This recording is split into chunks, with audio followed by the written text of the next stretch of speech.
Ladies and gentlemen, welcome back to the other side of the coin. What did I tell you guys? What have I been saying over the past few videos since we've been talking about that we are looking for a striker? I said, you know what? Don't disregard John Durant. Do not for 1 second disregard John Durant because I feel like he is our number one target. And it all makes sense. We went after him in January transfer window earlier this year. And now with all the other striker options that's been eliminated either by us or by the players themselves, surprise, surprise, ladies and gentlemen, surprise, surprise that John Durant is the one that we're going after. And looks like this is probably going to happen. It really does looks like it's probably going to happen. And look, I'm going to give you my opinion on the particular player because I feel strange about this whole situation. So I'm going to explain why I feel strange. But before that, let's get on the news. It started off with Matt Law earlier today talking about and breaking this particular news. And I did say after the Sesko information earlier today that I think we're going to go after John Durant. In fact, I've been saying John Durant for a while now. Breaking. Chelsea step up interest in John Durant. This is coming from Matt Law. And then following that, Fabrizio Romano, this is what he had to say. John Durant wants to join Chelsea and has given priority to them over other clubs. Chelsea have had direct club-to-club talks about Durant. Aston Villa want big money, 35 to 40 million, up to Chelsea. Now, look, there's a lot of heavy information here, and it's coming from Fabrizio Romano, right? So you better take it seriously. John Durant wants to come to Chelsea, number one. And he's given priority to Chelsea over other clubs. Chelsea have held direct conversations with Durant. And I don't know whether, and the club as well. Club-to-club talks about Durant. So Chelsea have held talks with Aston Villa. So this situation is far advanced than what we think. However, Aston Villa want big money, 35 to 40 million. That is a lot of money, man. That is. For a particular player, I believe he's only played 3 times in the Premier League. Like, he's totally unproven. He is absolutely unproven. But, this is what they're looking for. And apparently Aston Villa want to get rid of him because he needs to still grow. He still needs development. And Aston Villa are probably not in the business of development anymore. They're going to go into the Champions League. Unai Emery needs players that are going to be able to just jump in and do the job as opposed to guide them and nurture them.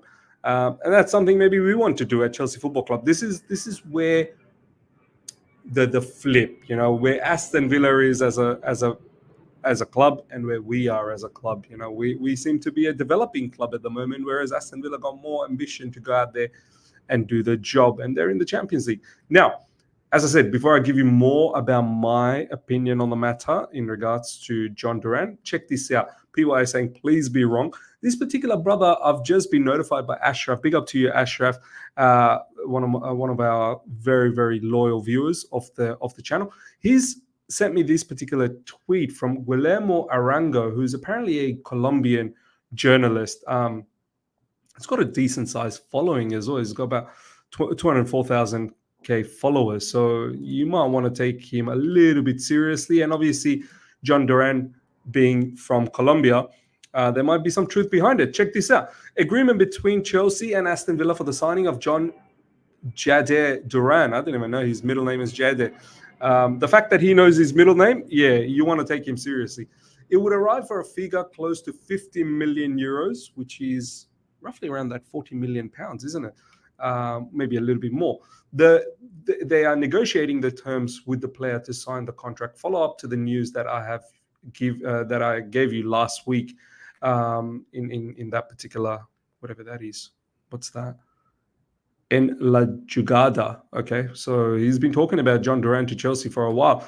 There you go, ladies and gentlemen. It's going to happen. It looks like this is going to happen, and a lot of things fit this particular transfer. Age, I think he's only 20 years old. Wages are not going to be that expensive. Transfer fee, yeah, okay. 35 to 40 million is quite excessive, but that's the kind of transfer fee Chelsea are okay with. Do you know what I mean? Like they're fine with that level of transfer fee as long as the wages is low as well. And they're potentially going to give him a long-term contract, probably around 7 years.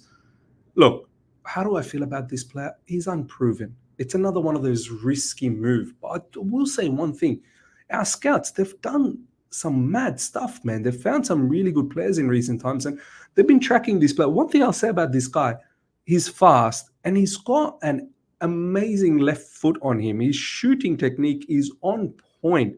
Some of the finishes he's had, like if you look at all the goals compilation for this particular player, some of the goals he's scored, they're emphatic. They are ruthless finishing. So look, is this something that we need now? I felt no, because we needed someone who's ready-made up there and is able to score. Young, but at the same time experienced at the highest level, that type of a player. But, it seems like those players are not interested to come to Chelsea, or we're not interested to get them because they're too expensive, or they're just staying where they are. I just didn't think this profile was right for us, knowing the squad is at the moment young and inexperienced. We've got a lot of players that we're looking to develop. Even Nicholas Jackson up front, he's still got so much to develop. To throw another player on top of that, I'm thinking, why not stick around with Armando Broja then? Why not stick around with David Dutra Fofana? Why pursue someone like John Duran? But I guess those two players are going to be pure profit. You bring in someone in the likes of John Duran, and you never know, he could just blow up at Chelsea Football Club. Let's see what happens, ladies and gentlemen. Lots of news in regards to John Duran. I think this is going to be a striker. I really do think. Let me know your thoughts about John Duran. Look, there's something about this player. There is definitely something about this player, but it's a risk. It's a risk going into next season. The other factor that is tied in with this John Duran Aston Villa situation is this: Chelsea want Duran in Gallagher swap, because Gallagher, he's well wanted by Aston Villa. Aston Villa likely to demand at least 40 million. Gallagher unlikely to agree to join Aston Villa, but that won't deter Chelsea. Now, I'm not sure why Gallagher would not want to join Aston Villa. Aston Villa, I think, is a step up. They're in the Champions League, and they're doing really well under Unai Emery. So look, the whole Gallagher situation, it's so weird. Like, Gallagher wants to stay. Okay, no problems. You want to stay at Chelsea Football Club. You want to, you probably believe in the project that we have. But at the same time, Conor Gallagher, my man, if you are so bad, like if you're so desperately being looked at by the board to be sold, then you got to take that message, man. Like, yeah, you can stick around and go out on a free next season, but you could potentially not play this season at all. Then what? You're really jeopardizing your situation. So look, I guess at the end of the day, whether this happens or not, Gallagher to Aston Villa, I think us getting John Duran, that's probably going to happen, regardless of Gallagher going to Aston Villa. So look, let's see what happens with the Gallagher situation, but I'm pretty confident we're going to get John Duran. Now, another striker that Matt Law is linking us with, which I like a lot, I don't think it's going to happen. Chelsea striker list may include former academy graduate Dominic Solanke, who has a 65 million release clause. And don't forget, Dominic Solanke, I think, is 26 years old. Above 25, it's not going to happen. What kind of value he's going to have at the end of, when he gets closer to 30? It's just not. And 65 million pounds release clause, like that's a lot of money. For me, Dominic Solanke, look, honestly, I would get him. I feel like this player is on the verge of just exploding, and he's going to land a big club very soon. He had a sensational last season. He's dominant in the air. He's robust, got pace, he's got physicality. He's good finishing on the ground. He's got good shooting technique. His movement is good. Like, he is going to turn out to be a very, very good striker. And he's on the verge, as I said, of just bursting out of the scene and going somewhere big very, very soon. I want to see how old is Dominic Solanke. He's 26. He's going to be 27 this year. 14th September, he's going to be 27. I just don't see it happening.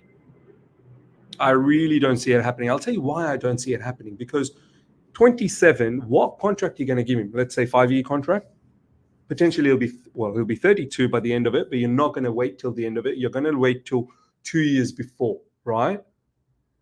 So at the age of 30, how much value do you think you're going to get out of Dominic Solanke in the market, knowing you've outlaid 65 million? It's just, from a financial standpoint, I don't see it happening, but I like the player a lot. Now, in regards to Michael Olise, ladies and gentlemen, look, I'm starting to get worried about Michael Olise's situation, because it's complex. It really is complex. I'm not really sure how we're going to get this done. Check this out. This is coming from David Orenstein on Michael Olise. We're getting rumblings that those clubs interested in Michael Olise, Chelsea, Manchester City, Man United, Newcastle, are being advised to go to Crystal Palace and strike a deal. Chelsea encountered problems with the clause last year, and no one wants to do it wrong. It seems that the preference of Olise, and when a club agrees with Palace, he will weigh it up and decide whether to stay or go. That process is going to come relatively rapidly. This is coming from David Orenstein. Look, even though David Orenstein is saying that process is going to come relatively rapidly, that's post striking a deal with Crystal Palace. And the whole thing about striking a deal with Crystal Palace is going to be very difficult. Apparently, the release clause is not that simple. People think it's, just pay the release clause. That's it. It's triggered. Now we go and talk to the player. No, apparently the release clause is far more complex. The release clause he's got with Crystal Palace. So we're not the only club that's going after Michael Olise. We're not the only club that's going to have to talk to Crystal Palace first up to get this deal done. And then once you get that done, then he's going to listen to offers. It is complex. I just get the feeling maybe he's going to be another one of those situations where he stays at the football club for one more season. He may just stick around at Crystal Palace this season and see what Palace can do with him and Oliver Glasner. And we might have to revisit this next season. Who knows? Look, right now, I'm not. I was getting confident about Olise, but I have to say, my confidence in regards to this whole situation is taking a bit of a hit because, I thought it was straightforward. Release clause, trigger that, talk to Olise, let's get it going. But apparently it is far more complex, that release clause. So, and we are not the only club that's going after him. So I'm not really certain how much we can get this done very quickly before start of pre-season. Chisora Cassidy has attracted interest from overseas and could be allowed to leave Chelsea. This is coming from Outlaw. Look, we've got plethora of players in midfield, man. And all of these players, they've been bought for, I suppose, profit at the end of the day. Look, Cassidy, there is a player in him, but still got a lot to develop. If there is another club out there that wants him and we can make a decent size of profit out of him, no problems. Let's do that. But there is a talent there in Cassidy. So, look, let's see what happens. Let's see if there's any other latest news that has popped in since we started doing the videos. Let's have a look. Rival news, Ten Hag stays at Manchester United. David Orenstein, Erik Ten Hag stays. Oh my God, Saeed is going to be absolutely livid. That's mad. Ladies and gentlemen, let me know your thoughts about everything we spoke about, especially John Duran. I hope you guys have enjoyed this. Smash the like button if you're here for the first time. Subscribe. Hit the bell notification to stay in touch with all my content. Until next time, take care. See ya. Bye.